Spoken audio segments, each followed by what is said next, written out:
목사님은 제주 기적의 교회 담임 목사님이십니다. 제주에서 개척하시고 27년째 목회를 하시고 또 제주에서 원래 충청도가 고향이시지만 제주에서 은퇴하시고 위해서 여생을 보내기로 이렇게 결심을 하셨다고 합니다. 사역으로는 21세기 성경연구원이라고 하는 그러한 목회자들을 대상으로 교육하는 사역을 펼쳐나가셔서 한국에서 교육을 참여한 목사님들만 만여 명 되시는 한국의 교계와 또는 목사님들의 세계를 새롭게 인도해 가시는 그러한 지도자이십니다. 지난 금요일부터 토요일까지 제자국에서 있었던 전국 옛날로 말하면 지도자 대회, 이름이 약간 바뀌어서 제자 대회로 바뀌었습니다만은 거기에 전역주 강사로 오셔서 오늘 주일날 우리 교회에 오시게 되었습니다. 여러분 귀한 시간 말씀을 듣는 은혜로운 시간이 될 수 있기를 바라며, 목사님이 책을 보니까 한 쉬운 7권이라고 했는데 다시 목사님 주신 책을 보니까 한 100권 정도 쓰셨더라고요. 근데 그 책에 있는 말씀을 다 하시지는 못하실 거예요.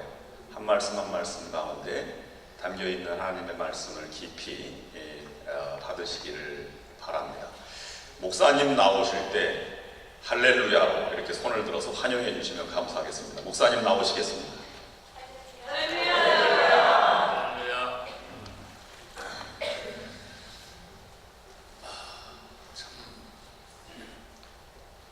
카메라 깊습니다. 표현이 적절하진 않은데 이민사회의 중요한 샌프란시스코 지역에 115년에 118년쯤 됐나요? 115년이 맞습니다. 100년을 지나고 15년 된 이 교회에 여러분이 그 구성원으로 예배자로 이 자리에 함께 하신다는 게 참 영광스럽고, 저는 여러분에게 오늘 잠깐 말씀을 전할 수 있는 특별한 은총을 입은 것이 감사하고, 우리 존경하는 송 목사님 제보들 와서 예배가 시작된 지 불과 한 20분 채 안 되는 이 시간에 참 교회를 사랑하시고 하나님을 존귀히 여기는 예배를 이렇게 잘 준비하고 진행하실 수 있을까 하는 그런 경외하는 마음을 가지고 이 강단에 제가 섰어요. 아름다운 찬양을 불러주셔서 고맙습니다. 귀한 찬양은 늘 하나님이 존귀히 여기시고 찬송을 늘 들으시고 기억하여 여러분이 올려드린 모든 찬송이 하늘에 한 켜 한 켜 쌓여서 하나님의 나라에 여러분이 도착할 때쯤이면 그 천군 천사들이 여러분 올렸던 찬양을 그대로 반복하며 여러분을 환영해 주실 줄로 믿습니다. 이민사회가 어렵고 그 먼 고국을 떠나서 고국 그리고 고향 일가 친척 혈육에 대한 그리움이 참 짙으리라고 생각해요. 저는 가끔 밖에 나와 있으면 내 집이 그립고 교인들이 그립고 혈육이 그리워서 어떨 때는 밤새도록 울다가 자다가 그럴 때도 있는데, 성도들 형편 따라 각각 상황은 다르겠지만 적어도 몇십 년을 이곳 해외에서 지나며 고국에 대하여 그리움도 있을 것이고, 또 국내 정세가 바뀔 때마다 안타까움도 있을 것이고 애처럼도 있을 것이고, 그럴 때마다 기도했을 것입니다. 제가 이 시간에 확신 있게 말씀드리는 것은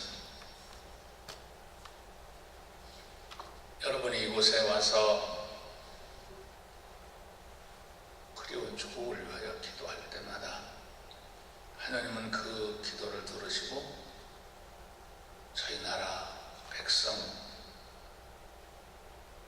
반도지만 섬처럼 살고 있는 지난 60년 세월의 안타까움을 들으시고 하나님께서 이 민족을 반드시 지켜주실 것이고 통일 체제나 이념이나 통치권이나 영역이 하나로 뭉쳐지는 통일은 아닐지라도 남북이 서로 교류하고 협력하고 자원을 공유해가며 60년 맺혔던 한들을 풀어낼 시간이 거의 임박해왔다고 믿습니다.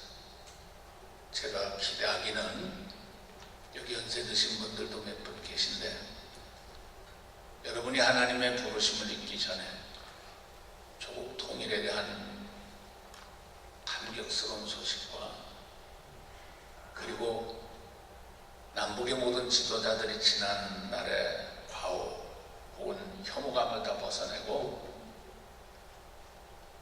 중심으로 사랑하고 중심으로 아끼는 마음으로 뜨겁게 포옹하고 뜨거운 눈물을 흘리는 그런 장면들 반드시 보게 될 것을 확신합니다. 제가 몇 해 전에 평양에 가서 한 일주일 동안 있다 왔어요. 그런데 그곳에 있는 이들의 얼굴을 볼 때마다 그 한살인 지난 세월이 얼굴에 가득해 있습니다. 저 북쪽의 요양산부터 남쪽의 개성까지를 차를 타고 계속 다니면서 제가 본 현장은 가난, 추위, 질병, 그리고 특별히 세계 229개 나라 가운데 유일하게 고립되어 있는 정말 왕따된 백성으로서의 아픔, 그건 우리가 짐작도 안 됩니다. 전 일주일을 가 있다 온 이후에 2달 동안 교회에서 설교를 못했습니다. 강단에 올라오면 그들의 그 그렁그렁한 눈망울에 담겨있는 눈물과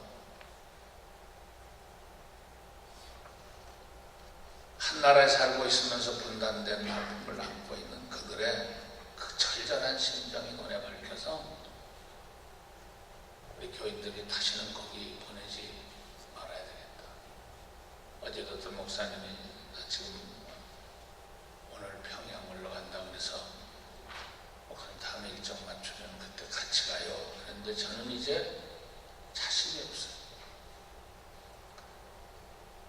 제가 어린 시절, 아주 어린 시절 반세기 전에도 우리는 그렇게 가난하게 살지를 못했잖아요. 그보다는 나았잖아요. 어제 방영되는 김정은 위원장 방문 소식을 들었는데 화면에 보니까 아직도 콘크리트 작업을 삽으로 하잖아요.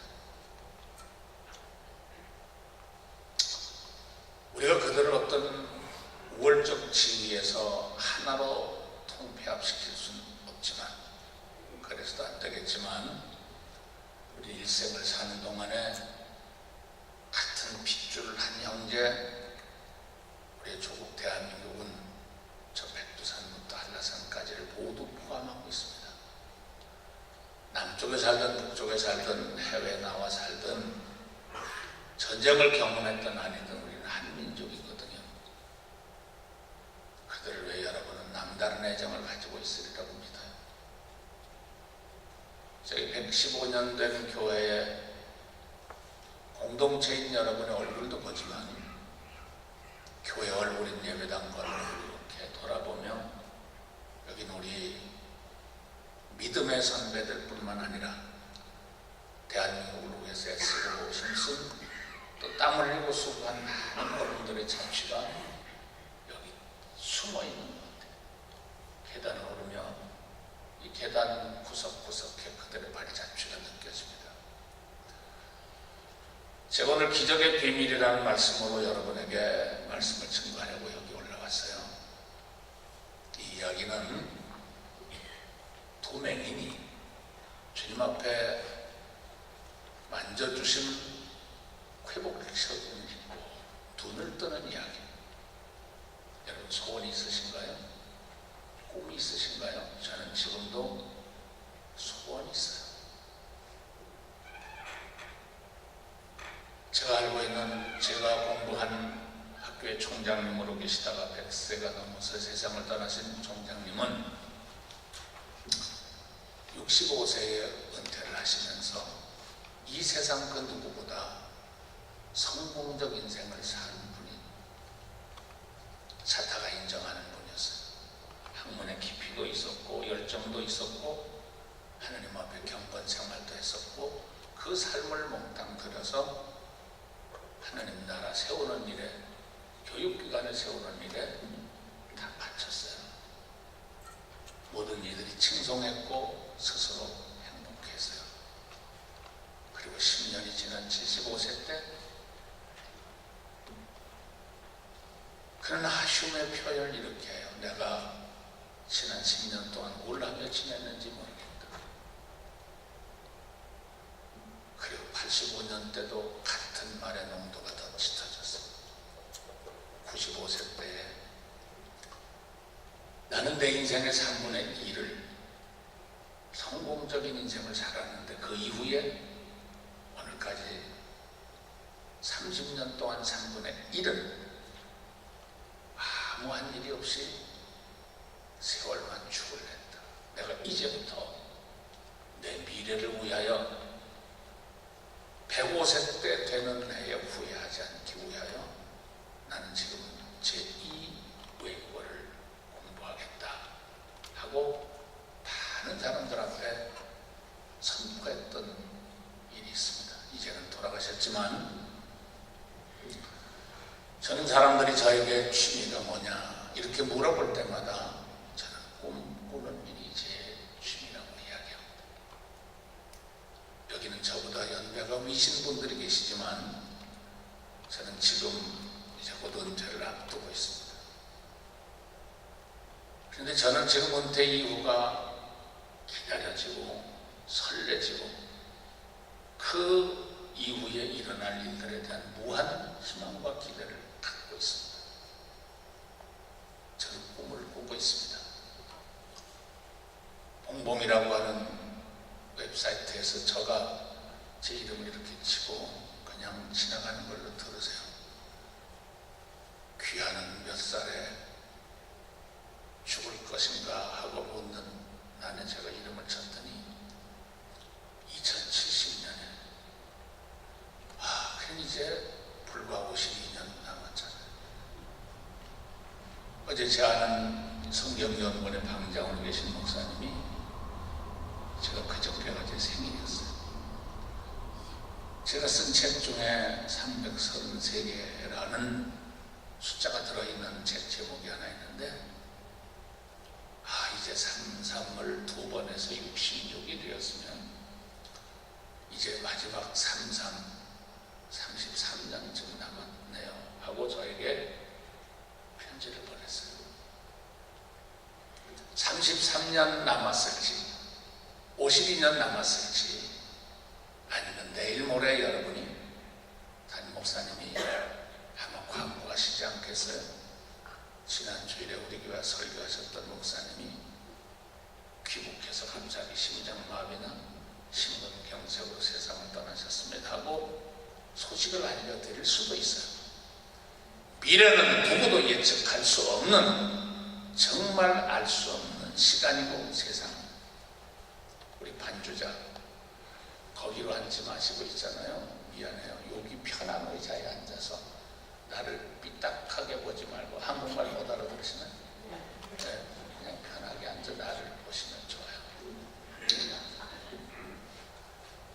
사람은 아무도 자신의 미래에 어떤 일이 일어날 줄을 모르지만 적어도 기대와 희망과 믿음은 가질 수 있어요.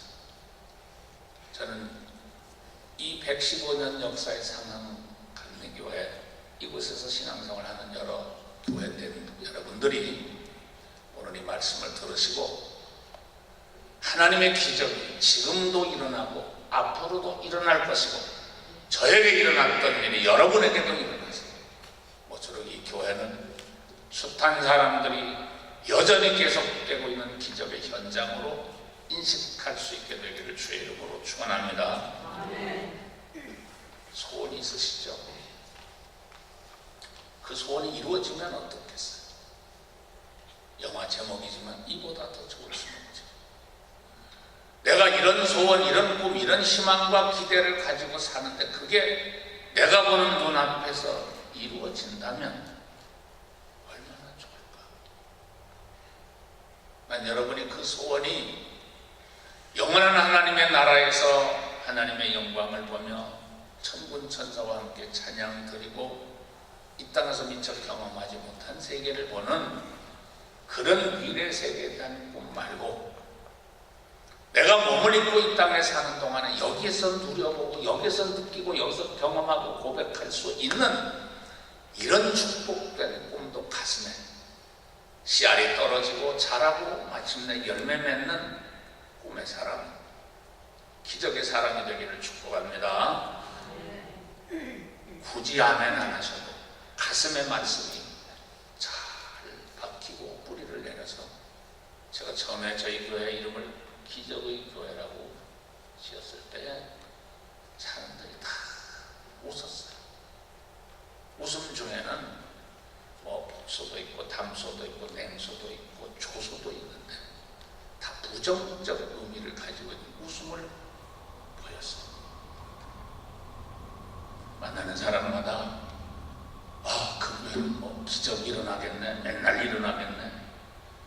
이건 기적이 일어나는 것에 대한 확신과 믿음으로 하는 말이 아니라 이름만 기적의 교회로 붙이면 뭐가 되나 하는 이런 맹소적인 표현이었어요. 제가 아무 말도 안 했어요. 하나님, 말이 씨가 된다고 요한복음 1장에 적혀 있는데 우리 옛 조상들이 말이 씨가 된다고 늘 말조심하라고 이야기했는데 저희가 기적의 교회가 되겠다고 하는 그런 비전을 품고 창립하는 창립 예배일의 주보에 기적의 교회를 만들자는 글을 맨 위에다가 썼어요. 그 비밀을 아무도 몰랐어요.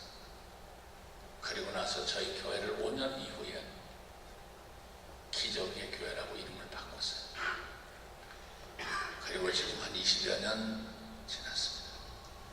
하나님은 우리가 꿈꾸고 제가 그리는 그 그림 위에 덧칠을 하시고 완성을 하여 지금까지 오셨고 또 여러분, 지금 여러분의 가슴 속에 내일을 향한 그리고 미래를 향한 어떤 꿈을 꾸고 디자인해가는 동안에 하나님 여러분의 그림, 여러분의 꿈을 기어이 완성시켜 주실 줄로 믿습니다. 여러분, 우리는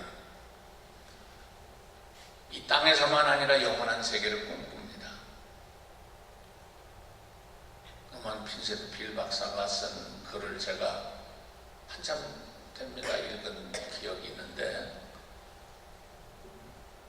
죽음 그리고 내세 영생 부활 이런 주제의 글이었는데 거기 이렇게 써 있어요.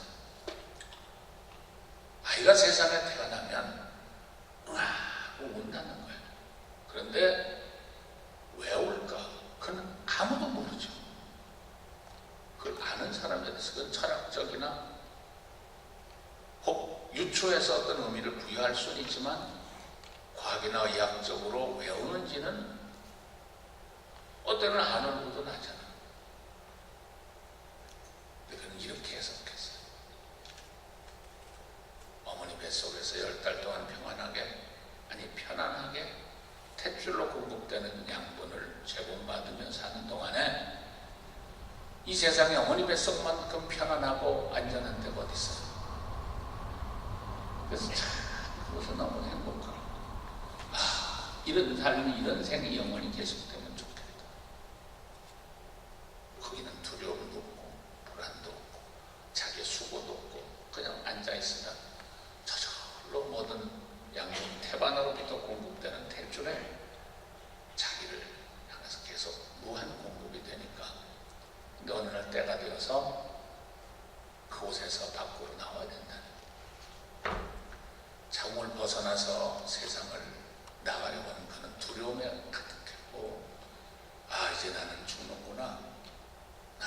끝이구나.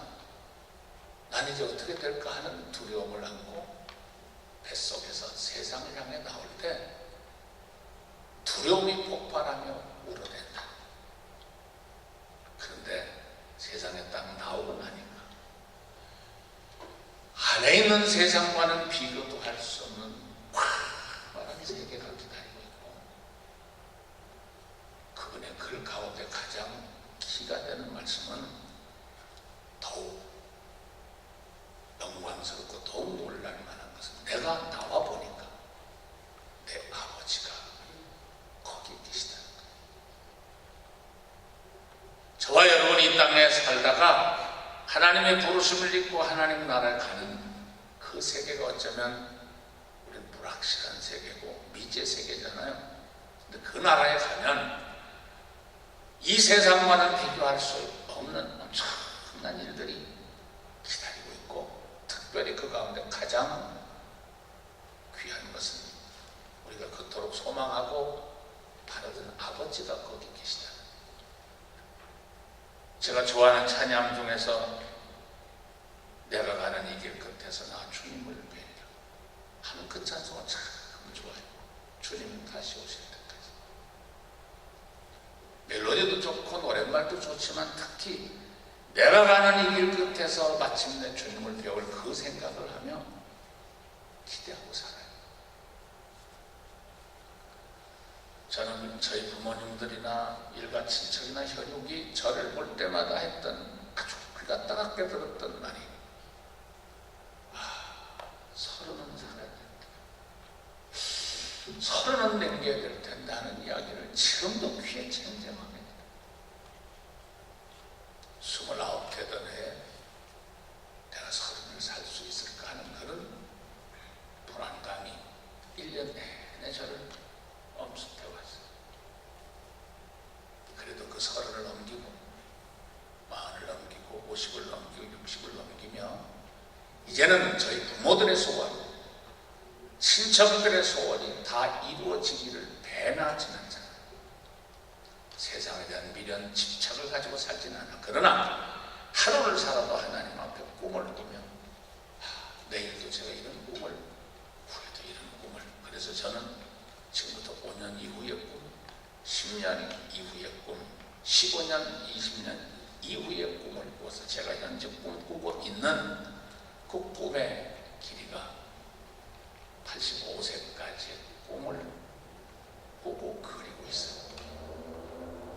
계속 그림을 그리며 내가 이때는 이렇게, 이때는 이렇게, 무슨 높은 자리에 올라가고 부귀 영화를 누리는 그런 꿈이 아니라 저를 통해서 이루시고자 하는 하나님의 꿈을 꾸는 거예요. 그 꿈도 야무지다는 소리 들어보셨죠? 해보셨죠? 연세가 좀 드신 분들은 그 말의 뜻을 아시겠습니다. 그 칭찬이 아닙니다. 격려 아닙니다. 참 허황된 꿈을 꾼다. 그런 야무진 꿈을 꾸서 그게 이루어지겠나는 비아냥입니다. 제가 교인들이 한 20, 30명 있을 때 하느님의 교회를 세우겠다고 그리고 우리 임원회에다가 얘기를 했어요. 만장일치로 부결됐어요. 하나님이 저에게 땅을, 참 좋은 땅을 주셨어요. 그래서 제가 그 땅에다가 제 이름으로 되어 있는 제 땅이니까 내가 욕심을 부렸으면 그냥 땅 가만히 내버려둬도 땅값만 해도 지금 몇십억 됐어요. 성전을 짓겠다고 애를 쓰고 성전을 지었어요. 우연히 어떤 목사님들 모임에서 기적의교회 성전 얘기가 나왔을 때 제게 사람들이 물었어요. 성전을 지으신다면서요? 왜 그냥 힘되는 데까지 얼마나 지으세요? 그냥 기왕에 짓는 거 우리가 쓸 수 있을 만큼 한 1,500평 정도 지으려고 해요. 그 돈도 많이 들 텐데 제 아버님이 좀 돈이 좀 있으세요. 그러시면 뭐 걱정할 게 없죠.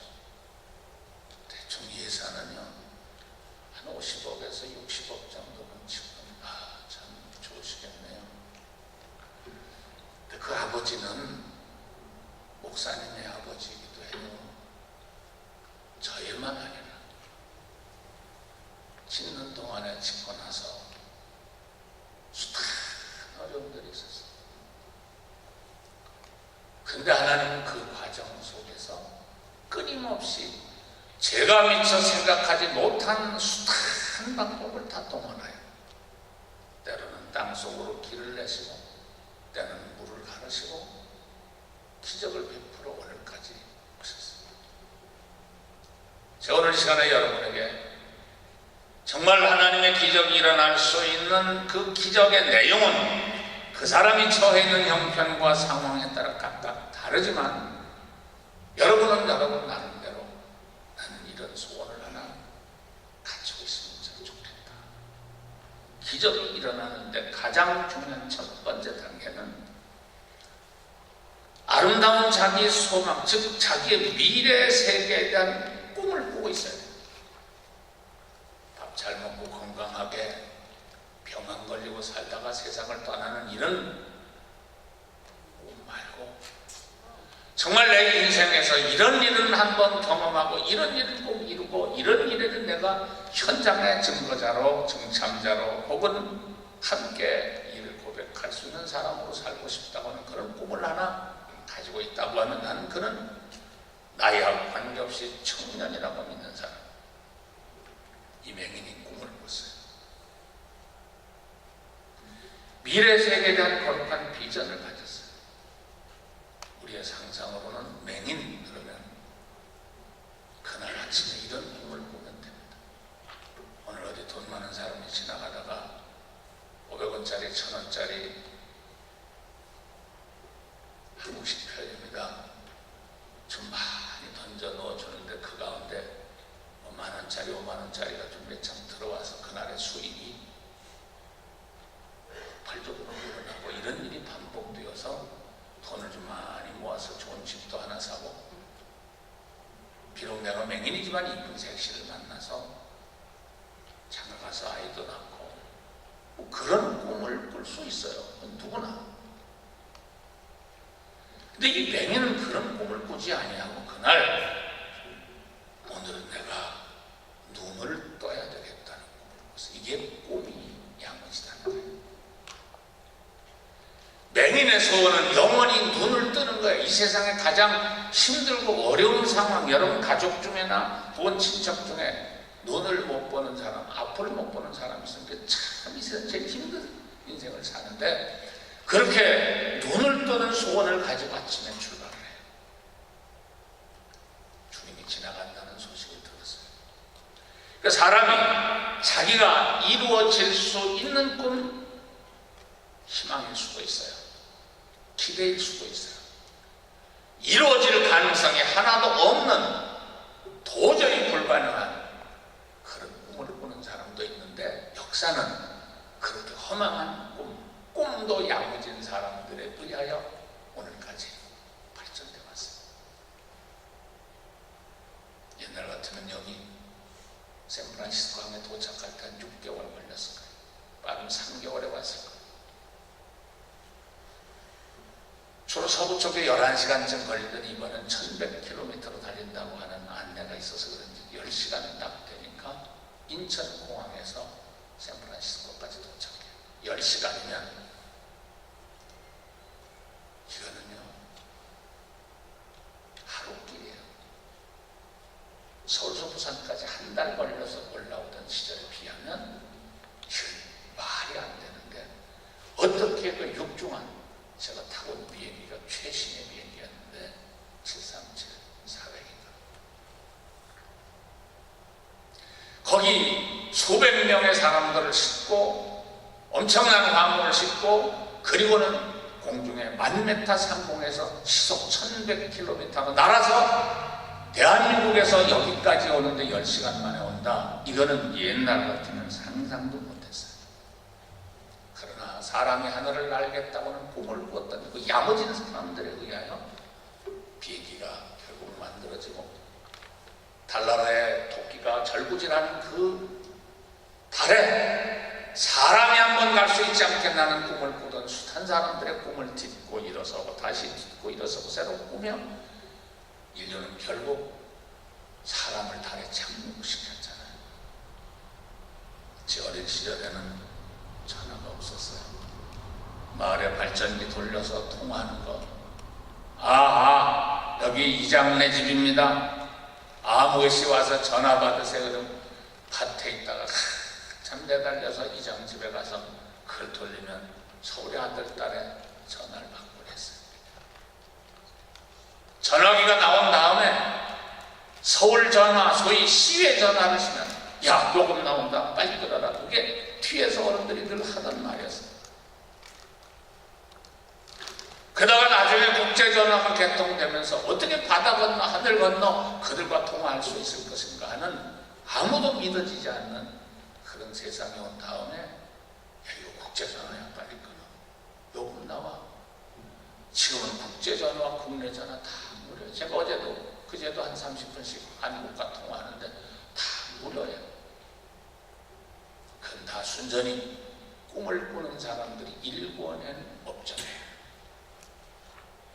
여러분이 115년 역사된 이 상암 한인연합 감리교회에 한 구성원으로 지금 꿈을 꾸어야 될 교회적인 꿈 혹은 신앙적인 꿈도 있고 개인적인 꿈, 가정적인 꿈도 있을 것입니다.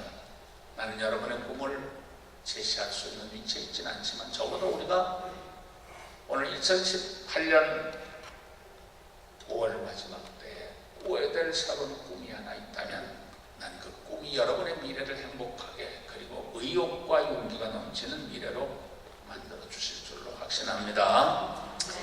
다음 두 번째는 이 꿈을 꾸는 것만으로 그냥 끝나면 그 사람 꿈쟁이가 되고 꿈을 꾸는 사람, 꿈만 붙잡고 사는 사람은 결국은 그 꿈은 개꿈이에요. 이 세상에 꿈이 없는 사람이 어디 있겠어? 다 꿈을 꿨어요. 여기 있는 이들이 옛날에 여학교 다니며 이쁘게 교복 입고 그냥 다닐 때 내가 지금 이 모습으로 살 미래를 꿈꾸며 공부한 사람은 거의 없을 거예요. 더 낫고 더 멋있는 세계를 꿈을 꾸며 선생님에게 가서 가르침을 받고 학교를 등하기 했을 거 아니겠어요? 중요한 건 꿈을 꾸는 그대로 내가 그 꿈이 이루어지기를 끊임없이 몸부림해야 돼. 꿈이 이루어지기를 그렇게 몸부림한다는 건 뭐냐 그러면 내가 이런 꿈을 꿨다. 믿음이라고 하는 게 그냥 명사로 남아있을 때는 보이는 것들의 실상, 바라는 것들의 실상이고 보지 못하는 것들의 증거에 불과한 그 믿음이 내 삶 속에 들어와서 나를 그 믿음의 능력으로 가동시키고 에너지를 공급받아 내가 그 믿음의 명사가 동사로 바뀌어지면 믿음으로 우리는 모든 것을 다 할 수 있는 거예요. 그냥 믿기만 하고 앉아있는 건요, 개믿음이에요. 저는 여러분에게 지금 굉장히 절제하며 이 이야기를 하면 오만해질까봐 하지 못하는 가슴에 끓는 이야기들이 많이 있어요. 근데 우리는 내가 믿고 그 믿음을 따라 한 걸음씩 한 걸음씩 달려가는 동안에 하나님 우리의 걸음을 결코 헛되지 않고 복되게 하실 것을 믿습니다. 그 꿈을 꾸는 거예요. 그 꿈을 매일 꾸고 일어나서 그 꿈을 이루기 위해서 아침마다 저녁마다 꿈대로 살려가요.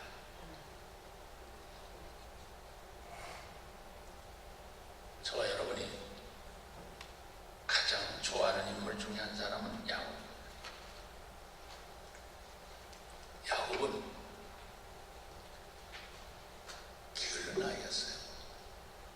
형에서가 바깥에 나가 산짐승 잡고 들짐 잡아서 집안을 다 부양하는 동안에 그는 어머니 리브가와 더불어 부엌에서 국물 떼고 죽이나 끓이고 반찬을 만들던 소년이었어요. 근데 그에게 꿈이 하나 있었는데 이게 야무진 꿈이에요. 뭐냐? 형이 되겠다는 꿈이에요. 동생이 형보다 높은 자리에 올라갈 수 있고 형보다 더 돈도 많이 벌 수 있고 사회 사회적 신분과 명예가 더 존귀해질 수는 있어요. 얼마든지 있어요. 서열대로 되는 게 아니기 때문에. 그러나 동생이 형이 되는 건 불가능한 일이에요. 야곱은 그 꿈을 꿨어요. 야곱은 한 번도 돈 많이 벌겠다, 양떼가 수천 마리 된다, 이런 꿈을 꿔본 적이 없고 오로지 내가 형이 돼야 되겠다는 꿈을 꾸고 어느 날 실제로 형이 됐어요. 우리는 야곱이 복을 받을 때, 이삭의 축복을 받고 나올 때 이삭의 눈이 어두워 야곱인지 에서인지 구분을 못하고, 음성은 야곱인데 이게 에서라 그러니 한번 만져보자, 만져보았는데 털이 북실북실하니까 속아 넘어갔다 그래요. 아무리 손에 감각이 무디고 다 굳어졌어도 양가 염소가죽 둘러쓴 팔과 털이 많은 에서의 팔이 구분이 안 되고 혼돈이 됩니까? 아닙니다. 우체를 빨리 잡아왔느냐? 예, 아버지 하나님이 나를 순적히 만나게 해서 금방 잡았습니다. 미안한 이야기지만 아무리 빨라도 가는 시간이 있고 오는 시간이 있고 조리하는 시간이 있는데 이건 불가능한 일이에요. 이미 이삭은 알고 있었어요. 야, 육회가 맛있구나. 자기 어머니가 남편의 입맛에 맞게 육회 양념을 잘해서 갖다 드렸을 거예요. 그런데 미안하지만 산에서 잡은 짐승과 집에서 키운 염소의 고기 맛이 구별이 안 됩니까? 됩니다. 20년 바다 나람에 가서 11명의 아들과 더불어 돌아올 때 이삭이 눈이 어두워 인종이 가까워서 야곱을 축복했다고 하는데 그때까지도 정정하게 살아있던 게 아버지 이삭이었어요. 이삭의 마음속에 받은 하나님의 감동은 장자되는, 큰아들이 되는 하나님의 축복을 받는 그거를 소홀히 여기는 저 에서를 복 주어 봐야 그냥 돼지에게 진주 던져주는 것 같으니까 그 형에 대한 열망, 그 장자에 대한 명분에 대한 그 불타는 소망을 가지고 있는 야곱을 축복합니다. 에서가 나중에 길길이 뛰었죠. 분해했죠. 그때 아니에요. 이미 그 이전에 공식적으로 장자의 명분은 야곱에게 넘어갔어요. 에서가 어느 날 그냥 사냥을 해가지고 나왔어요. 몸이 지쳤어요. 땀 범벅이 됐어요. 탈진했어요. 배고파 죽을 지경인데 짐승을 땅에다 패대질 치고 들어오니까 그때 야곱이 붉은 콩죽을 끓이고 있었어요. 옛 번역에는 팥죽이라고 나옵니다. 얼마나 냄새가 구수했는지 막 미칠 지경, 환장을 할 지경. 야, 야곱아, 빨리 그 죽 좀 한 그릇 가져와라. 그때 야곱이 한 이야기 여러분 기억하세요? 형, 우리말 성경에는 장자의 명분을 내게 주면 내가 팥죽을 드리겠나이다 그렇게 했지만 사실 그렇게 점잖게 그 형제들에게 거래가 온 게 아니라 형, 나 형 하자. 나보고 형이라 그러면 내가 이 팥죽 시큰 먹게. 야, 형이고 나발이고 너 하고 싶은 대로 네가 형을 하든 아버지가 하든 다 하고 일단 죽 다오. 그래서 그때 구두로 장자의 명분이 야곱에게 넘어갔어요. 이삭이 그걸 알았어요. 그래서 그에게 장자가 받을 수 있는 모든 축복과 권리를 선언합니다. 우리는요, 누구는 어떤 복을 받고 누구는 어떤 저주를 받고 그게 태어날 때부터 아닙니다. 자기가 자기 입으로 쌓아가는 거예요. 내가 내 입술로 고백하는 거예요. 내가 내 말로 미래를 담보하는 거예요. 난 여러분, 외국 생활이라고 하는 게 예배가 그렇게 자유롭지 않잖아요. 새벽에 나와서 무슨 매일마다 성전에서 살 수 있는 환경도 아니고 참 매일 아침 저녁 수요일로 금요일로 늘상 예배를 위하여 살 수 있는 환경이 아니잖아요. 그래도 나는 사랑하는 여러분이 여러분의 가슴 속에 새롭게 그려진 미래 세계에 대한 그 불타는 열정을 가지고 나이하고 전혀 관계없이 오늘부터 그 일이 이루어지도록 한 걸음씩 달려가면 보름간에 그 일은 여러분의 것이 되리라고 확신합니다. 난 선포합니다. 한번 믿어보세요. 그리고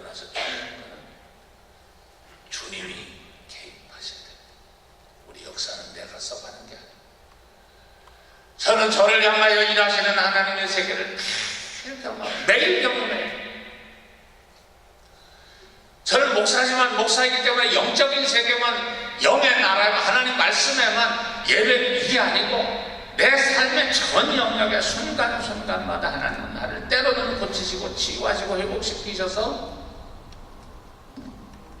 제가 어디 가서 간증할 수 없는, 표현할 수 없는 너무 엄청난 일이라 이야기하면 믿어지지도 않거니와 이야기해서 그가 믿어지면 내가 교만해질까봐 입을 벌려 말하지 못한 것들이 산처럼 쌓여있어요.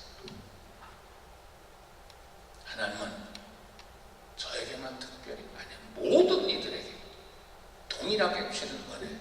이날 예수님이 주여 우리를 불쌍히 여겨주소서 하고 기도하던 그들을 보시며 치료해줄 마음을 갖고 있었어요. 어느 집에 들어갔는데 거기 이 맹인이 얼마나 더듬거리면서 걸어야 하는데 주님이 들어가자마자 맹인이 먼저 들어갔어요.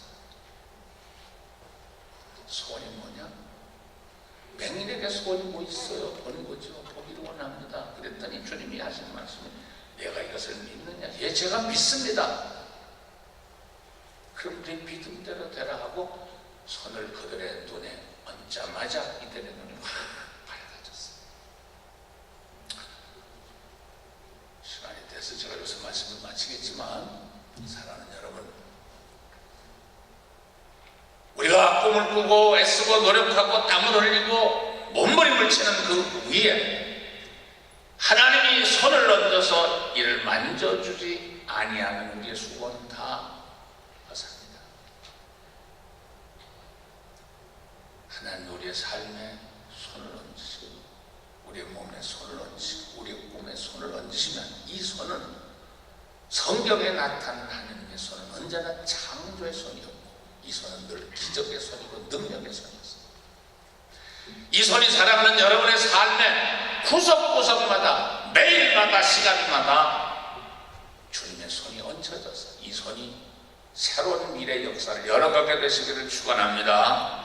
그리하여 이 교회 115년 역사, 흘러온 지나온 세월, 과거 역사를 자랑하고 자긍심을 가지고 살기보다 새로운 미래 역사를 디자인하고 이를 몸부림하며 일궈내기 애쓰다가 마침내 지난 세기 역사를 통틀어 누릴 수 있었던 영광보다 더 크고 아름다운 미래를 여러분의 것으로 소유하는 멋진 상황감리 교회가 되시기를, 그래야 한국의 이 교회 지금까지 알려져 있던 숱한 큰 자취와 소문들보다 더 아름다운 소문이 들려지게 되기를 주의 이름으로 축원합니다. 전능하신 하나님, 은혜와 사랑을 감사하고 오늘도 부족한 종이 기적의 비밀을 설교했습니다. 맹두 사람을 고치신 주님, 일을 할 줄로 믿느냐고 물어보신 주님, 내 소원이 무엇이냐고 물어보신 주님, 사랑하는 주님의 질문 앞에 아멘하고 답하고 믿습니다 하고 고백하여 하나님이 우리를 향하여 준비하신 아름답고 존귀한 미래를 쟁취하는, 그리고 누리는 저희들이 되게 하여 주시옵소서. 교회를 담임하시는 담임 목사님의 영역을 7배나 더하시고 엘리야 엘리사에게 주신 하나님의 능력을 더 부어주소서. 이 강단에서 말씀을 전할 때마다 하나님의 능력이 임하게 하시고 말씀을 전할 때마다 하나님의 역사가 나타나게 하시고 성도들을 품고 기도할 때마다 그 뜨거운 가슴의 사랑과 눈물이 저들에게 다 전이 되게 하여 주옵소서. 찬양 드린 찬양대 영원의 세월까지 아름답게 찬양하게 하시고 이곳에 앉아있는 이들 가운데 연세가 지만하여 기력이 지난 분들을 주님 기억하시고 새 힘을 주시며 주님이 우리를 부르시는 날까지 건강하게 그리고 매일매일이 천국처럼 행복하게 하여 주옵소서. 감사하고 예수님 이름으로 기도합니다. 아멘.